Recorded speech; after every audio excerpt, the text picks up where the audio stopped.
말씀입니다. 시편 89편 말씀입니다. 시편 89편 말씀.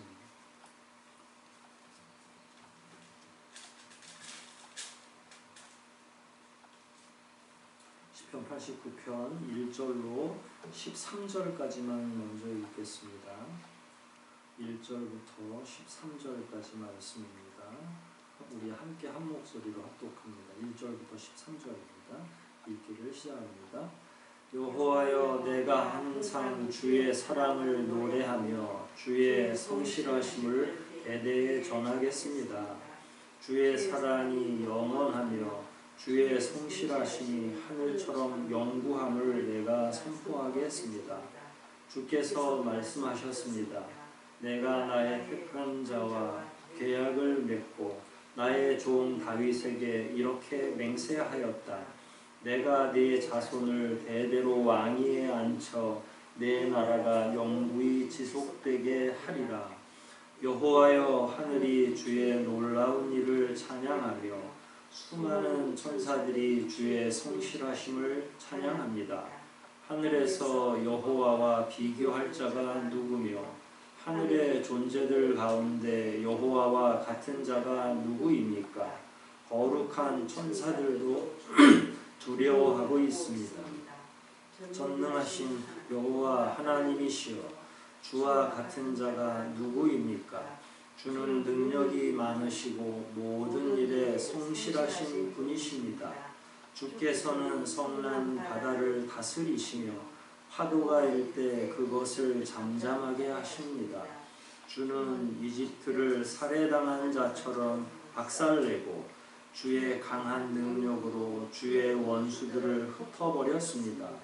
하늘도 주의 것이며 땅도 주의 것입니다. 주께서 세계와 그 가운데 있는 모든 것을 만드셨습니다. 남북을 주께서 만드셨으므로 바볼산과 헤르몬 산이 기뻐서 주께 노래합니다. 주는 능력이 많으시고 주의 힘은 위대합니다. 아멘.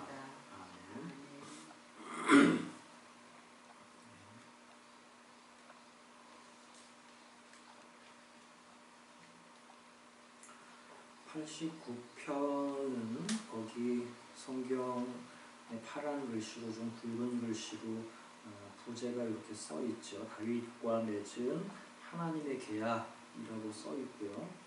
에스라 사람 에단의 교훈시라고 표현이 되어 있습니다. 그러니까 전체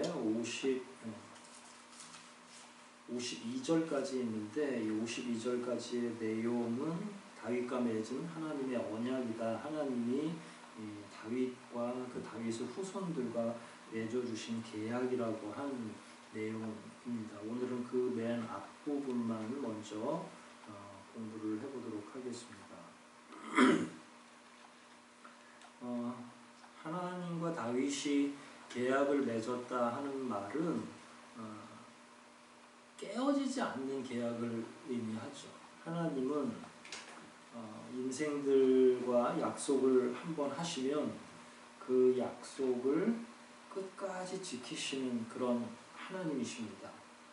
사실은 다윗과 맺은 언약이라고 표현되어 있지만 다윗 이전에 이미 하나님은 아브라함 때부터 언약을 해주셨죠. 그래서 아브라함의 하나님, 이삭의 하나님, 다윗의 하나님 이렇게 우리가 표현할 때 다윗 때에 처음으로 약속을 맺으신 게 아니라 이미 아브라함 때부터 이삭과 야곱과 다윗을 지나서 예수 그리스도에 이르기까지 그 언약이 연결되게 되어 있습니다. 하나님은 언약을 한번 하시면 끝까지 깨트리지 않는 분이죠. 그러나 반대로 사람은 자기의 유익을 따라서 깨트리기도 하고 지키려고 하기도 하고 하나님이 조금 두려우면 지키려고 하다가 자기의 유익이 있으면 자기에게 조금 이익이 될 것 같으면 그 언약을 헌신짝처럼 버릴 때가 있죠. 의로울 때는 하나님의 언약 안에 있지만 우리가 불의할 때, 의롭지 못할 때는 또 언약을 깨트리죠. 언약 밖에서 살 때가 많이 있죠. 이스라엘 백성들의 역사뿐만 아니라 우리 개인적인 삶의 흐름을 봐도 마찬가지입니다. 하나님은 한 번도 우리를 배반하지 않으셨고 지금도 여전히 성실하신 하나님이시지만 우리는 때에 따라서 필요에 의해서 하나님과 맺은 언약을 자꾸 망각하고 모를 때도 있고 일부러 깰 때도 있죠. 그럼에도 불구하고 하나님은 또 여전히 신실하신 하나님으로 우리와의 약속을 계속 깨트리지 않고 계시는 분이죠. 그런 면에서 하나님의 언약, 하나님이 약속하신 이것은 인간의 약속하고는 완전히 다르죠. 그래서 거기에 보면 하나님의 사랑은 영원하다. 2절에 보면 주의 사랑이 영원하다. 주의 성실하심이 하늘처럼 영구하다. 이렇게 이야기하고 있고요. 그게 이제 이 1절로 4절까지 전체 내용에 속하는 겁니다. 영원한 하나님, 또 영원한 하나님의 나라, 하나님의 성실하심이 영원하다. 이런 주제가 1절로 4절까지예요. 1절부터 이렇게 살펴보면 이것을 지은 사람은 하나님이 항상 자비가 넘치신 하나님이시기 때문에 자기가 그 자비로운 하나님을 찬양하는 일을 대대에 전하겠다. 그래서 이걸 교훈의 시로 적어 놓은 거예요. 대대로 전하는 방식은 여러 가지가 있겠죠. 오늘날에는 사진을 찍어서 전달할 수도 있고 녹음을 해서 전달할 수도 있고 하지만 옛날에는 그런 기술이 하나도 없었으니까 이렇게 사람들이 계속 읽고 들을 수 있는 시를 지어놓은 거예요. 그래서 나름 자기는 하나님의 성실하심, 하나님의 인자하심을 전할 요량으로 후손들에게 계속 알릴 요량으로 이 시를 지은 거고 그렇게 하겠다는 말을 1절처럼 한 겁니다. 본인 스스로가 하나님의 신실하심, 하나님의 자비 이것을 영원토록 지속적으로 대대에 전하겠습니다 라고 하는 각오를 펼친 거죠. 우리도 각 가정에서나 또 복음을 증거하는 면에서 다음 후배들에게, 후손들에게 계속 전할 필요가 있죠. 나 혼자 믿고 내 대해서 그 믿음이 끝나는 게 아니라 하나님 앞에 그렇게 말씀드리는 거죠. 하나님, 제가 끝까지 살아있는 동안에 나도 믿지만 내 자녀들도 끝까지 대대손손 믿게 하겠습니다. 하나님의 자비하심을 내 자녀들에게, 내 후손들에게 잘 전달하겠습니다. 라고 누구든지 다 얘기할 수 있는 겁니다. 하나님의 사랑을 배웠으니까. 이제 그런 내용이 1절이죠. 2절은 그러면 하나님의 사랑은 어떤 사랑이냐? 주의 사랑이 영원하다. 또 주의 성실하심이 하늘처럼 영구하다. 이걸 선포하겠다는 거예요. 그 1절하고 똑같은 거예요. 주의 사랑을 노래하고 주의 성실하심을 대대에 전하겠습니다. 이렇게 1절에서 얘기했고 2절도 반복적으로 얘기하는 거예요. 그러니까 하나님의 사랑과 성실하심. 성실하다, 사랑은 우리가 다 아는 개념이니까 성실하다라는 거는 신실하다, 신뢰할 만하다, 믿음직스럽다라는 거예요. 성실, 인생들 가운데 성실이라고 하는 건 일을 꾸준히 아주 잘 꾀부리지 않고 하는 걸 우리가 성실하다고 표현하잖아요. 그러니까 하나님의 성품에서 성실하다는 건 신실하신, 신뢰할 만한 분, 믿음직스러운 분, 아침 저녁으로 변하는 그런 게 아니라 전혀 미동도 안 하고 변하지 않으시는 분. 근데 그게 언제까지 유효하냐면 사랑도 영원하지만 1절과 2절에 공이 나오는 거예요. 성실하심도 영구하다라는 하늘처럼. 그러니까 이 하늘은 5절부터 또 계속 나오거든요. 그러니까 변함이 없는 게 저 하늘을 의미하는 거예요. 사람들이 봤을 때 이 세상에서 안 변하는 게 하나가 있는데 그게 하늘이라는 거예요. 땅도 변하고 물도 변하고 사람도 변하고 자연도 계속 사시사철 변화를 겪는데 이상하게 하늘은 계속 똑같다. 그래서 하나님의 사랑도 거기에다가 빗대 놓은 거죠. 하늘처럼 영구하는. 그러니까 우리가 만약에 자손들에게 뭔가를 전하려면 두 가지를 전해야 되는데 하나님의 사랑 첫 번째는, 두 번째는 하나님의 성실하심. 요거를 자녀들에게 또 우리 대대에 전하는 것이 우리의 의무가 되는 거죠. 그렇게 이 지은이가 하나님 앞에서 제가 이렇게 해서 전하겠습니다 라고 했을 때 하나님이 말씀하셨어요. 3절에 주께서 이렇게 말씀하셨습니다. 뭐라고 하셨냐면 내가 나의 택한 자와 계약을 맺고 나의 종 다윗에게 이렇게 맹세하였다. 하나님과 계약을 맺는 건 사람의 의지대로 할 수 있는 게 아니에요. 무조건 하나님이 먼저 하십니다. 원래 계약이라고 하는 건 쌍방이어야 되는데 사실은 인생들은 계약을 잘 지킬 수가 없어요. 아침 저녁으로 변하는 게 사람들의 마음이잖아요. 그래서 인생들은 계약을 한다 하더라도 그 계약이 오래 지속되지 못하고 먼저 하나님께 계약을 맺자고 할 만한 위인들도 아닌 거죠. 그때 하나님이 먼저 오시는 거예요. 우리를 구원하실 때에도 하나님이 먼저 오셔서 우리 마음속에 노크하시고 우리를 성령으로 인쳐주시는 거예요. 하나님이 먼저 구원을 시작을 하시는 거잖아요. 계약도 마찬가지죠. 우리가 하고 싶어서 하고 하기 싫어서 안 하는 게 아니라 하나님이 선택한 자에게 계약을 맺는 거죠. 그러니까 택하신 자와 계약을 맺는 거예요. 이 본문에 나와 있는 것처럼 택정함이 없는 자는 계약을 맺을 수가 없는 거죠. 자기 마음대로 계약을 맺는 게 아니에요. 근데 3절에서 누구와 그 택한 자가 한두 명이 아니실 텐데 누구와 계약을 맺는 거냐면 다윗과 나의 종 다윗과 계약을 맺겠다. 나는 내가 다윗과 계약을 이렇게 맺겠다 하는 말씀을 3절에서 하나님이 하신 거죠. 다윗은 택한 자고 하나님과 언약을 맺는 그 관계가 된다라고 하는데 여기 다윗은 단지 다윗 한 사람만을 의미하는 건 아니죠. 다윗의 그 4절에 보면 자손을 대대로 왕위에 이렇게 쭉 이야기하시거든요.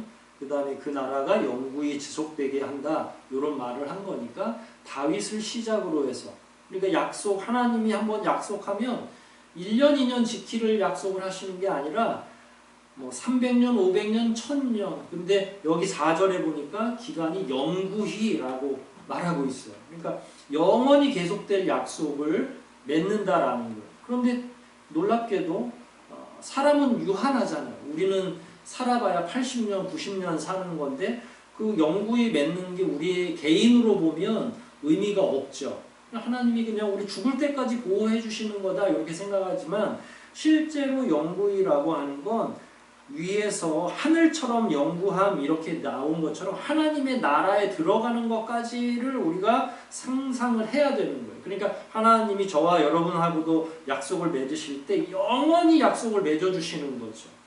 왜냐하면 70년, 80년만 맺으시면 믿고 죽는 그 순간까지만 유효하지만 그러면 우리가 천국에 가든지 혹은 지옥에 떨어지든지 죄를 많이 지으면 그렇게 될 텐데 심판을 받아서 그럼 그 이후에는 약속이 없는 거잖아요. 그러니까 당연히 하나님을 믿는 자들에게는 그 약속의 기한이 영원토록 진행되는 거다 이렇게 이해하시면 돼요. 4절 보면 내가 내 자손을 대대로 방금 전에 말씀드렸던 그 내용이 연결되죠.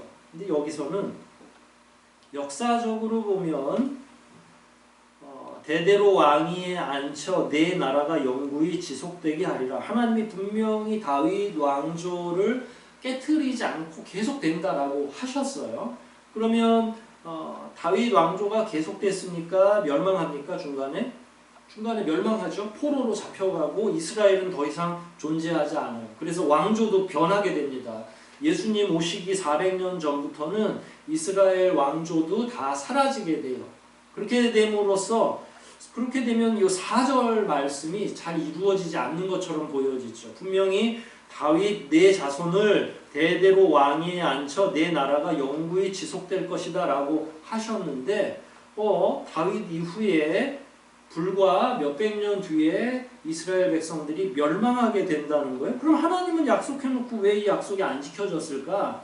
두 가지를 이해하시면 돼요. 하나는 이 다윗의 자손이라고 하는 것은 비단 혈연으로 다윗 자손들이 왕위에 있는 왕족으로서뿐만 아니라 이게 예수님까지 연결되는 거거든요. 다윗의 자손 예수여라는 말이 있잖아요. 호산나 호산나 다윗의 자손 예수여 이렇게 해서 예수님을 호칭할 때 다윗의 자손이라고 하잖아요. 하나님이 말씀하신 건 바로 예수 그리스도를 통해 영구히 진행되는 그것을 말씀하시는 거예요. 다윗 왕조의 끝에 찾아오시는 예수 그리스도까지를 이야기하는 거예요. 그러니까 예수 그리스도는 영원히 지속되는 거잖아요. 그러니까 그런 약속인 것에 하나가 있고, 다른 하나는 하나님은 이렇게 약속하셨지만 인간의 그 족보가 멸망하게 된 까닭은 하나님이 잘못하셔서가 아니라 인간이 우상을 숭배함으로써 약속이 깨진 거잖아요. 그러니까 하나님이 약속을 어기시거나 안 지키신 게 아니라 사람들의 연약함 때문에 그 약속이 깨진다.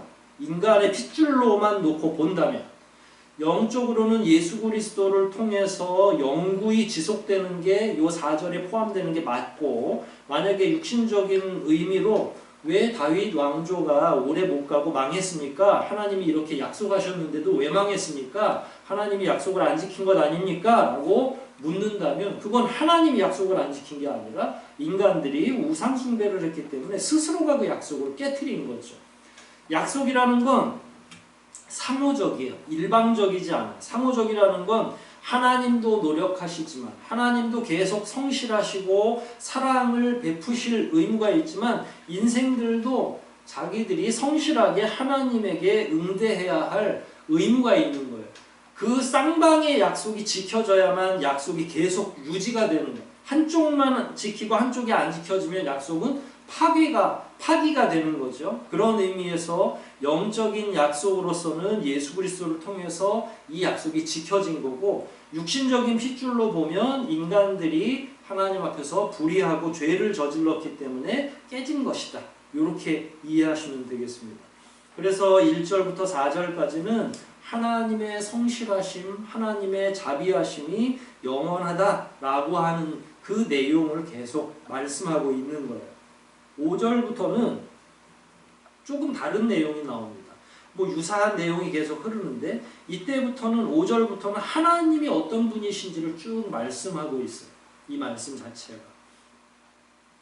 5절, 6절, 7절은 흔히 초월하시는 하나님, 이게 이제 초월하시는 하나님과 내재하시는 하나님이라고 할 때, 초월은 일종의 하나님으로서 이 땅에 사사건건 와 계시는 게 아니라 하늘에서 이렇게 지켜보고 계신다라는 그 의미예요. 그럴 때 5절, 6절, 7절이 그런 의미라는 거죠.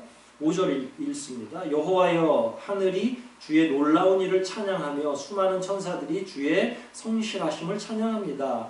그러니까 하나님이 우리의 아버지이시고 가까이 계실 때는 마치 대화가 되고 옆에 계시는 것처럼 느껴지지만, 실제로 하나님은, 위대하신 하나님은 초월하시는 분, 하늘 위에 계시는 분이다라는 거예요. 그분은 주변에 있는 수많은 천사들이 찬양을 할 정도로 추앙을 받는 분이다라는 거예요. 6절도 그렇습니다. 하늘에서 여호와와 비교할 자가 누구며 하늘의 존재들 가운데 여호와와 같은 자가 누구입니까? 이게 이제 다른 신은 원래 없으니까 딱 잘라 말할 수 있지만, 만약에 있다 한들 하나님과 비교할 수 없다라는 거예요. 그러니까 이 세상에 가장 위대한 신이 한 분 계시는데 그분이 바로 누구라는 겁니까? 하늘에 계신 하나님이다. 그러니까 여기서는 계속 하늘을 얘기하는 거예요. 그걸 초월이라고 하니까. 6절은 질문인 것처럼 보여지지만 질문이 아니라 하나님 한 분밖에 안 계십니다 라는 말을 이런 형태로 그냥 기록한 거고요. 7절도 그 내용입니다. 거룩한 천사들도 주를 두려워하고 있습니다. 5절에서는 수많은 천사들이 성실하심을 찬양합니다 라고 했고, 7절에서는 두려워하고 있다.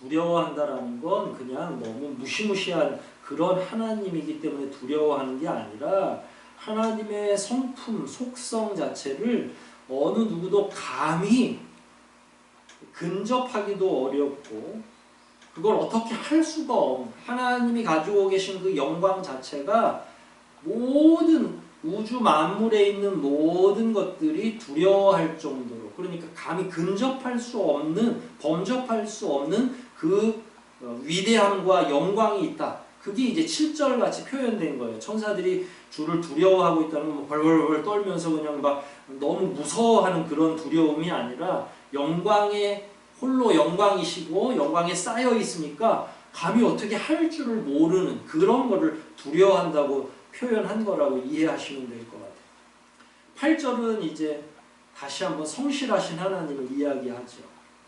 전능하신 여호와 하나님이시여 주와 같은 자가 누구입니까? 여기 6절에서도 비교할 자가 누구오며 이렇게 또 여호와 같은 자가 누구입니까? 라고 질문한 것처럼 8절에서도 또 주와 같은 자가 누구십니까? 라고 하는 거예요. 근데 여기서 호칭을 전능하신 여호와 하나님 이렇게 불렀잖아요.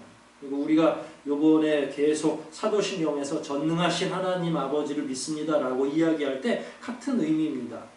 주는 능력이 많으시고 모든 일에 성실하신 분입니다.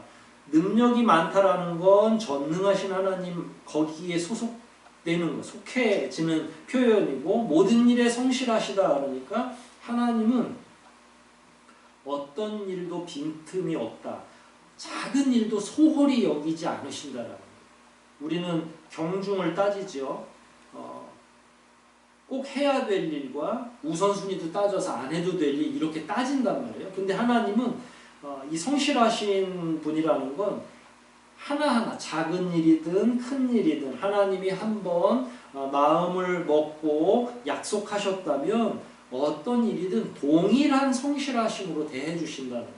그러니까 우리와 같지 않은 걸 의미하죠. 인생들은 경중을 따져서 어떤 일은 힘을 기울이다가 어떤 작은 일 같은 경우는 힘을 기울이지 않는 경우도 많은데 하나님은 거기 표현대로 모든 일에 신실하신 분이다 라고 표현하는 거예요. 그러니까 이게 전능성이 없으면 불가능한 거예요.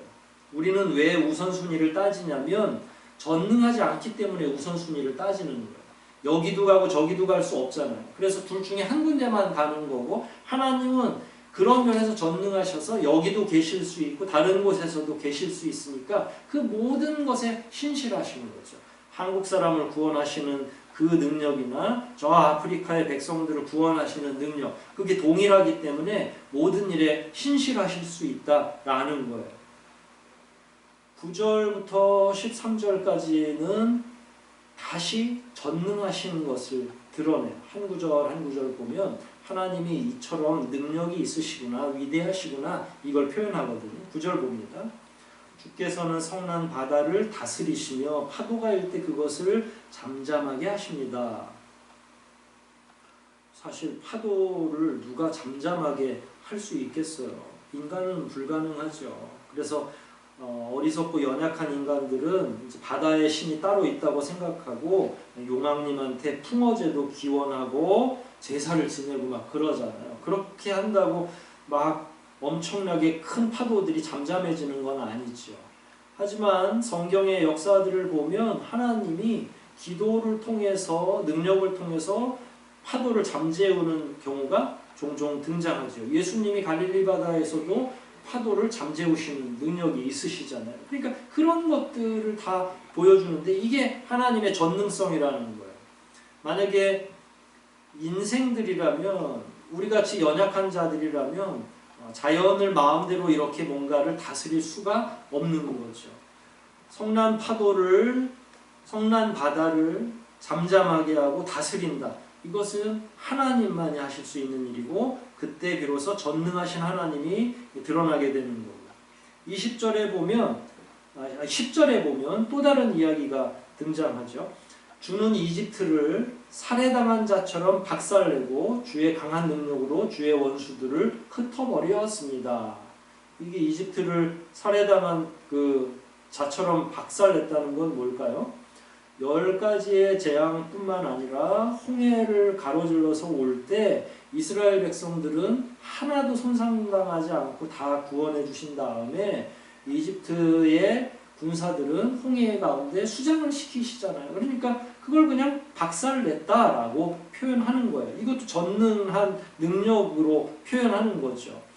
10절을 놓고 보면 하나님과 반대편에 서면 박살이 나는 거고, 이 표현대로라면 하나님과 같은 편이라면 보호를 받는 거죠.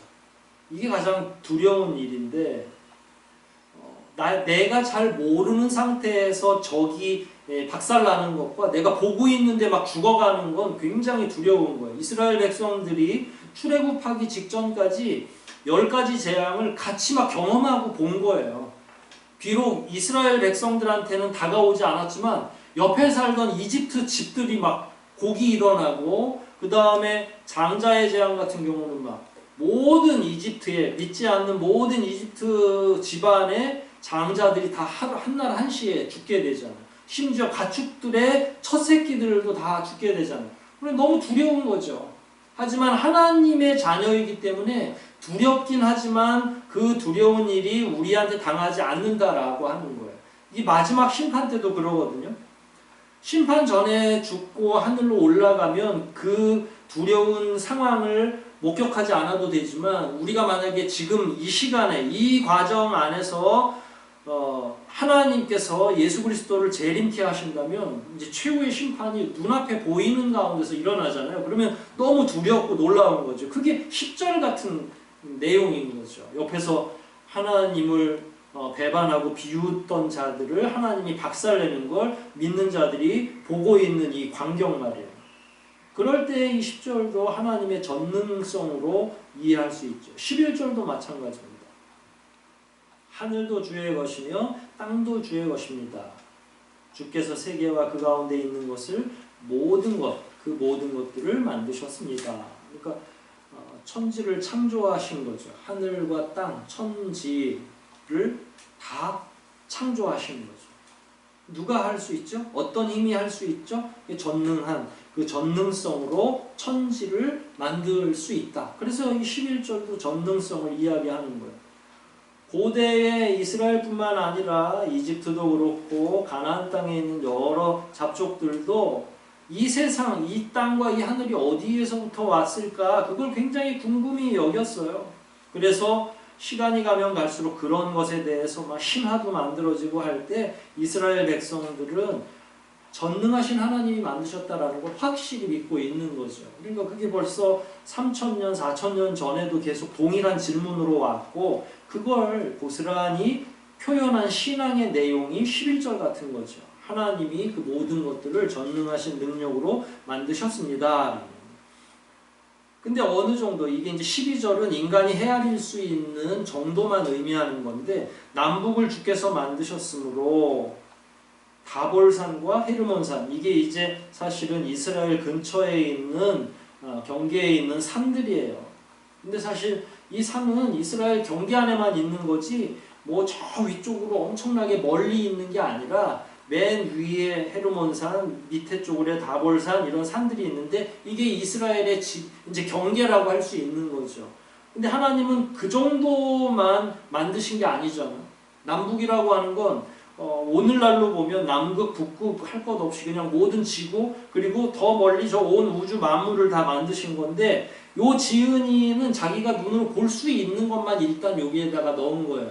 그래서 남북으로 다볼산이나 헤르몬산을 만드셨고, 그것이 그 산들이, 만들어진 피조된 산들이 주님의 이름을 노래한다, 기뻐서 노래한다라는, 산이 노래하는 것처럼 보여진다는 의미겠죠. 이거는 은유적인 표현인 거예요. 그래서 온 우주 만물, 하나님이 창조하신 온 우주 만물이 기쁨으로 그 능력을 찬양하고 있다. 근데 여기서 주께 노래한다라고 하는 건 저 위에 5절에서도 마찬가지죠. 수많은 천사들이 주의 성실하심을 찬양합니다. 하늘에서는 천사들이 찬양하고 이 땅에서는 피조물들이 주님을 찬양하는 거예요. 하나님의 능력에 대해서, 하나님이 워낙이 능력이 있으시고 전능하신 분이니까 하늘에서나 땅에서나 다 찬양한다는 거죠. 13절이 이 내용을 이제 마무리합니다. 주는 능력이 많으시고 주의 힘은 위대합니다. 이건 뭐 어려운 말이 아니죠. 당연한 치사이죠. 주는 능력이 많으시고 이게 전능하시다라는 거죠. 주의 힘은 위대하다. 어느 정도 위대하냐면 하늘과 땅을 만드실 정도로 위대하다. 이 내용을 왜 여기다 이렇게 표현해놨냐면 이게 사람들이 이 노래를 부르고 읽잖아요. 그러면 하나님이 어떤 분인지를 알고 그분에게 의지하려고 하는데 우리가 의지하는 하나님은 능력이 있으시고 위대하신 분입니다 라는 걸 표현한 거예요. 여러분 우리는 어떤 하나님을 원합니까? 힘이 없는 하나님을 원하진 않잖아요. 우리를 구원해 주실 수 있는 분, 우리의 어려움을 해결해 주실 수 있는 분, 그 하나님을 기대하는 거거든요. 그럴 때 그 기대에 부응하는 구절이 13절이에요. 맞아. 우리가 믿는 그 하나님은 능력이 많으시고 힘은 어마어마해. 위대하셔. 요 내용을 13절에 이렇게 딱 고정시켜 놓은 거죠. 그래서 하나님의 전능성, 위대하심, 하나님의 성실하시고 자비하심 이런 내용을 서두부터 계속 찬양하고 있는 거예요. 우리가 믿는 하나님은 바로 이와 같은 하나님이죠. 일상에서도 여기에 이게 이제 5절부터 전능하신 하나님을 쭉 이렇게 보면 초월하시는 하나님, 하늘에 계시는 데다가 워낙이 전능하니까 우리가 먹고 사는 아주 소소한 일에는 어울리지 않을 것처럼 보여지지만 실제로 하나님은 모든 일에 신실하시잖아요. 그러니까 작은 일에도 성실하시고 우리같이 그 점과 같은 이 온 땅으로 놓고 보면 한 사람이라고 하는 저나 우리 권사님처럼 한 사람이지만 하나님은 그 한 사람을 위해서 성실하심을 포기하지 않는 분이죠. 그러니까 그 하나님이 전능하신 분이에요. 그래서 우리는 그분을 의지할 뿐만 아니라 그분에게 기도하는 거죠. 전능하신 하나님, 제가 경험하고 있는 이 어려움을 잘 극복할 수 있게 해주십시오. 나만을 위해서 기도하는 것도 아니죠. 우리 자녀들, 우리 가족들을 위해서 기도하고. 왜냐하면 그건 하나님의 약속 가운데 있기 때문에 하나님은 4절처럼 약속하셨죠. 내가 내 자손을 대대로 왕위에 앉혀 이렇게 말씀하신 거니까 다윗에게만 하신 말씀이 아니라 믿는 자 모두에게 내가 내 대대로 너를 보호하고 그 굳건한 반석 위에 앉힐 것이다 라고 하는 믿음으로 보답해 주겠다 하는 그 약속이기 때문에 우리도 역시 하나님께 기도할 수 있는 거예요. 하나님께는 큰 일과 작은 일이 따로 없습니다. 자녀들이 필요로 하는 일이 하나님에게는 가장 중요한 일이죠. 그럴 때 우리가 하나님을 나의 전능하신 하나님 그리고 모든 걸 의뢰할 수 있는 거죠. 우리가 지금 가지고 있는 문제가 뭡니까? 아무리 우리 생각에 해결하기 어려운 문제라도 하나님께는 그런 게 없어요. 하나님은 모든 걸 다 해결해 주실 수 있는 거죠. 그런 의미에서 우리는 하나님께 간구할 의미가 있고 그 간구가 이루어진다라고 하는 확신을 가질 수도 있죠. 왜냐하면 하나님은 사랑하는 자의 기도를 외면하지 않으시니까.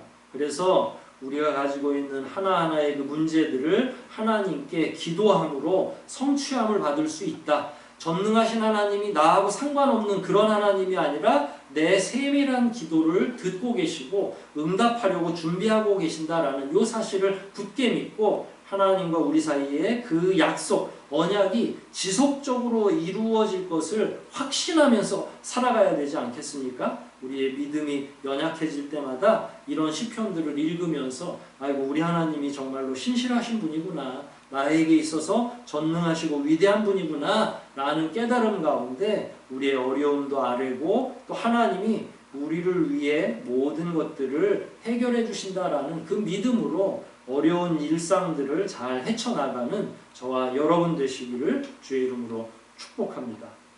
우리 말씀들 생각하면서 한번 기도하시겠습니다. 하나님의 전능성, 하나님의 신실하심, 하나님의 사랑, 하나님의 나라는 영원하다고 했는데 그게 우리에게 어떤 의미가 있는지 하나님은 분명 우리같이 연약한 자들 기도도 다 듣고 계시고 세미한 그 음성을 들으시면서 동시에 해결해 주시는 분이라고 우리가 교훈받았는데 그 하나님이 우리의 삶 가운데 찾아오셔서 우리가 가지고 있는 여러 가지 어려운 문제들을 하나하나 다 해결해 주시고 의의 길로 인도해 달라고 이 시간 통성으로 함께 기도하시겠습니다.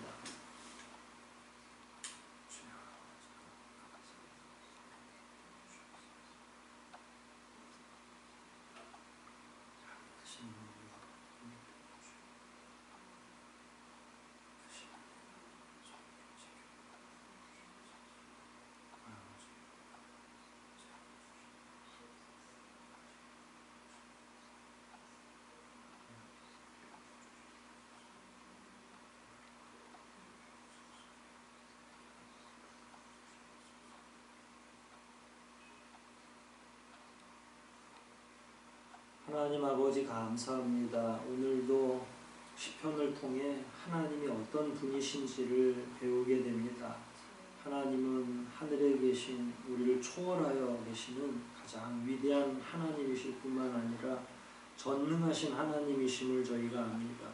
하나님은 그 전능과 초월하심으로 우리 가운데 세우신 언약을 끝까지 영구히 망각하지 아니하시고 지키신다는 것도 배웠습니다. 비록 우리의 수명은 한계가 있고 짧지만 하나님이 약속하신 것처럼 자손 대대로 왕 위에 또 굳건하게 지속시켜 주신다는 다윗을 통한 약속이 우리 각자에게 주어지는 약속이 될 수 있도록 은혜를 허락하여 주시옵소서. 우리는 비록 연약하고 어리석은 자이지만 전능하신 하나님이 함께 하실 때 우리의 삶은 힘을 얻게 되고 능력으로 살아가는 줄 믿습니다. 힘이 없는 연약한 저희들을 돌보아 주시고 매일매일의 삶 속에서 그 전능하신 능력으로 힘을 공급하여 주시고 능력을 더하여 주시옵소서. 모든 것 주님께 의탁하오며 예수님의 이름으로 기도하옵나이다. 아멘.